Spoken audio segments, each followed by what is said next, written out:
Hi అండి, అందరికీ నమస్కారం. Welcome to Vijji's vlog. ఆహారం, ఆరోగ్యం, ఆధ్యాత్మికం.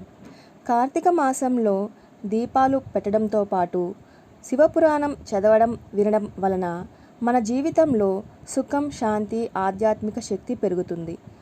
ఆయురారోగ్యాలు పెంపొందుతాయి. మనసు ప్రశాంతంగా మారుతుంది. జీవితంలో ఎదురయ్యే కష్టాలను ఎదుర్కొనే ధైర్యం మరియు భక్తి బలం మనలో పెరుగుతుంది. శివపురాణంలో మొత్తము 7 భాగాలుగా ఉంటుంది. మొదటి భాగం పేరు విద్యేశ్వర సంహిత.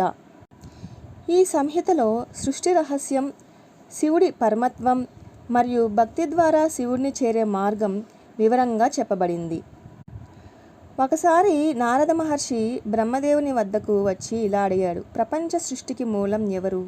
శివుని మహిమ ఏమిటి? అప్పుడు బ్రహ్మదేవుడు నమస్కరిస్తూ ఇలా చెప్పాడు: ఆది అంతము లేని పరమాత్ముడు మహాదేవుడు శివుడు. ఆయనే సృష్టి, స్థితి, లయములకు మూల కారణము. విద్యేశ్వర సంహితలో శివుడు ఎలా లింగరూపంలో ఆవిర్భవించాడో, బ్రహ్మ విష్ణువులు ఆ లింగాన్ని దర్శించి నమస్కరించిన విధానం, ఆ దివ్య కాంతి నుండి శివలింగ ఆరాధన ప్రారంభమైన కథ ఉంది.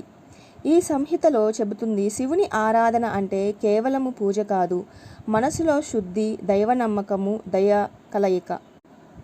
శివుడు భక్తి భావనలో ఉన్నప్పుడు, భక్తుడు సత్యంలో నిలిచినప్పుడు ఆ భక్తికి ఆనందం, భయం లేని జీవితం లభిస్తుంది.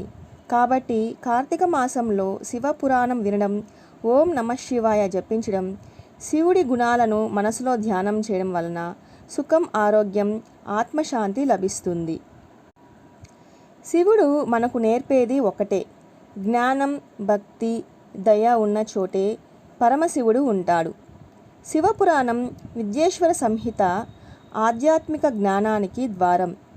ఈ కార్తీక మాసంలో శివుని స్మరణతో మనసు, మన జీవితం శుద్ధి చేసుకుందాం. శివపురాణము 18 ప్రధాన మహాపురాణాలలో ఒకటి. విద్యేశ్వర సంహితలో ఉన్నటువంటి శివుని మహిమ, లింగ పుట్టుక, సృష్టి ఆరంభం గురించి మీకు పూర్తి వీడియో కావాలంటే నా డిస్క్రిప్షన్లో ఉన్న లింక్ టచ్ చేయండి.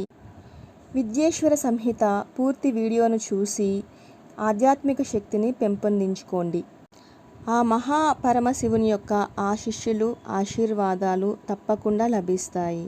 నా డిస్క్రిప్షన్లో ఉన్నటువంటి విద్యేశ్వర సంహిత పూర్తి కథను ఖచ్చితంగా వినండి. అందరికీ నమస్కారం. Thank you.